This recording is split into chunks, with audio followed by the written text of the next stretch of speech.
ఒక real estate venture సంస్థ ముఖ్యమంత్రి గారికి గత 8వ నెల 2004న ఒక ఉత్తరం రాసింది.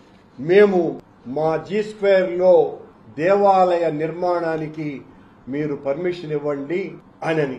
ఒక రియల్ ఎస్టేట్ సంస్థలో టీటీడీ దేవాలయం కట్టబోతున్నది. ఇంతకంటే దారుణం మరొకటి లేదు. మళ్ళా రేపు జరగబోయేటువంటి పాలక మండలి సమావేశంలో కోయంబత్తూరులో టీటీడీ దేవాలయాన్ని కట్టడానికి సంబంధించినటువంటి అజెండా కూడా వస్తోంది. ఓరల్ ఇన్స్ట్రక్షన్స్ ద్వారా ఈవో గారు చెప్పినటువంటి విషయాలను సంబంధిత అధికారులకు బోర్డు సెల్ 24వ అంశంగా కోయంబత్తూరులో టీటీడీ టెంపుల్ కట్టమని చెప్పడానికి అది అజెండాలో వస్తున్నది. ఇక ఈ రకంగా ఒక రియల్ ఎస్టేట్ సంస్థ వాళ్ళు 900 ఎకరాలలో ఈ రియల్ ఎస్టేట్ ని నడిపించడానికి వెంకటేశ్వర స్వామినే వాడుకోవాలన్నటువంటి భక్తిపరులం మేము అనేటువంటి ఎవరు భక్తిపరులు కాదండి. ఏ వ్యాపారస్తుడు భక్తిపరుడు కాదు, ఏ సామాన్యుడు భక్తిపరుడు కాదు, ఏ ఉద్యోగస్తుడు భక్తిపరుడు కాదు. ఈ G² అనేటువంటి రియల్ ఎస్టేట్ సంస్థ తమాషా ఏందిరంటే ఈ రియల్ ఎస్టేట్ సంస్థ ఈ 900 ఎకరాలకు సంబంధించి తమిళనాడు మాజీ బీజేపీ రాష్ట్ర అధ్యక్షుడు అన్నామలై దీని మీద చాలా రగడ చేసి దీని మీద విచారణ జరిపించాలంటే ఈడీ విచారణ కూడా జరుగుతోంది ఆ స్థలం మీద. ఆ స్థలంలో టీటీడీ దేవాలయం కట్టాలా అన్నటువంటి ఆలోచన చేస్తున్నది టీటీడీ కంటే ఇదిగో ఈ బిఆర్ నాయుడు గారు చేస్తున్నారు. బిఆర్ నాయుడు గారు బహుశా G² రియల్ ఎస్టేట్ సంస్థ భాగస్వాములైనేమన్నా చేస్తున్నారా అన్నటువంటి అనుమానం అందరికీ వస్తున్నది.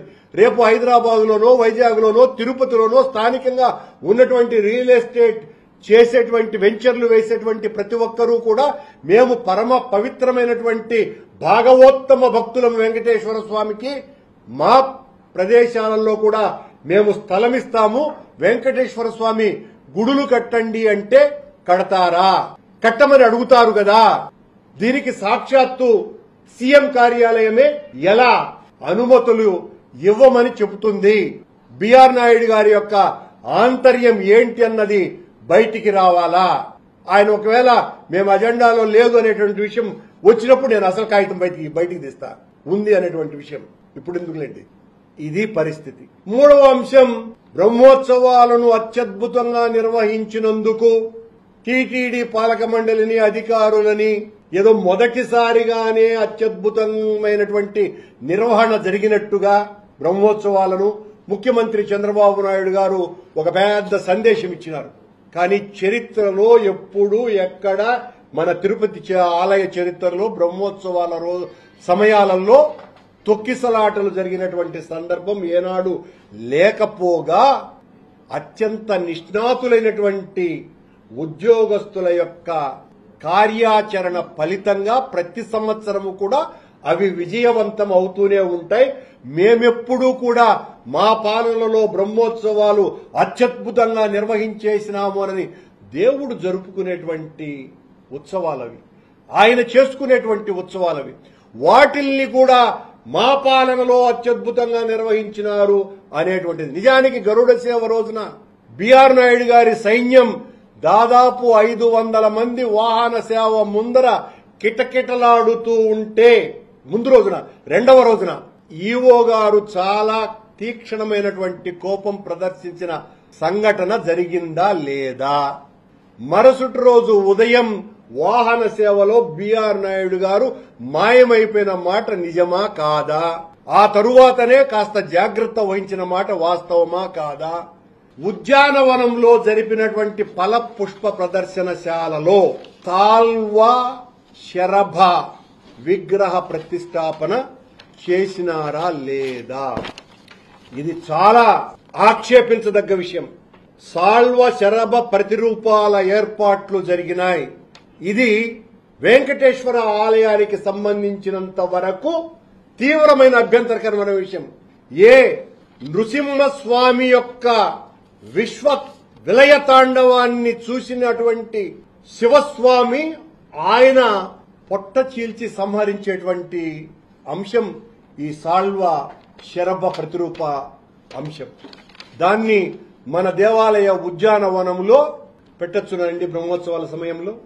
దీని మీద అనేక మంది శ్రీ వైష్ణవులు ఈఓ గారికి అభ్యంతరాలు తెలుపుతూ ఈమెయిల్స్ పంపిన మాట వాస్తవమా కాదా ఇది కూడా బయటికి రావాలా. వాళ్ల ప్రసార మాధ్యమాలలో నిరంతరము మమ్మల్ని దోషులుగా చిత్రీకరించి మా వాళ్లనందరినీ కూడా తప్పుడు కేసులు బనాయించి జైళ్లలోకి కుక్కి వాళ్లు పొందుతున్నటువంటి వికటాట్టహాసానికి దేవుడిచ్చినటువంటి సమాధానం కూటమి నాయకులే, అందులో ఒక ఎమ్మెల్యేగా నిలబడినటువంటి వ్యక్తే ఫ్యాక్టరీ నకిలీ మద్యం ఫ్యాక్టరీనే నడుపుతున్నాడు అని ఎంత దాచాలనుకున్నా దాగకుండా దొరికిపోయినాడు.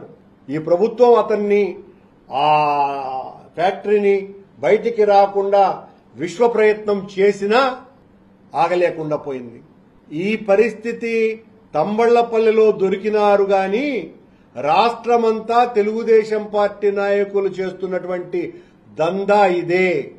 ఈ రాష్ట్రంలో ఉన్న 45,000 గ్రామాలలో బెల్ట్ షాపులు వెలిసినాయి. ప్రతి బ్రాందీ షాపు ఒక బారుగా మారిపోయిందేనని సాక్ష్యాధారాలతో కూడా మేము నిరూపించినాం. అక్కడ అమ్మేటువంటిది 50% పైగా ఇదిగో ఈ జయచంద్రారెడ్డి లాంటి వాళ్లు అమ్మినటువంటి కల్తీ మద్యంతోమే అక్కడ దొరుకుతోంది. ప్రతి నియోజకవర్గంలోనూ ఉన్నది. వాళ్లనందరినీ పట్టుకున్న తర్వాత ఆ మాట అంటే చాలా బాగుంటది. పట్టుకోకుండా ఉండలేనంత పరిస్థితి అక్కడ వచ్చింది కాబట్టి దాన్ని ఎంత అదమాలనో అంత అదిమేటువంటి కార్యక్రమాలు చేసిన తర్వాత ఇంకా తప్పని పరిస్థితుల్లో అది దొరికింది. అది కూడా మా వాళ్లు వైఎస్సీపీకి సంబంధించినటువంటి నాయకులు దాని మీద పెద్ద ఎత్తున గొడవ చేస్తే దొరికినటువంటి విషయం అన్న సంగతిని గుర్తు చేస్తున్నా. ఈ సందర్భంగా ప్రతి నియోజకవర్గంలోనూ కూడా ఇలాంటి small scale industry Telugu Desam Janasena party నాయకులు నడుపుతున్నారు అన్నటువంటి విషయాన్ని చెబుతూ వాళ్ళనందరినీ వెలికి తీసి వాళ్ళనందరి మీద కేసులు పెట్టమని చెప్పండి. అప్పుడు ఖచ్చితంగా కూటమి ప్రభుత్వాన్ని మనస్ఫూర్తిగా అభినందిస్తాం.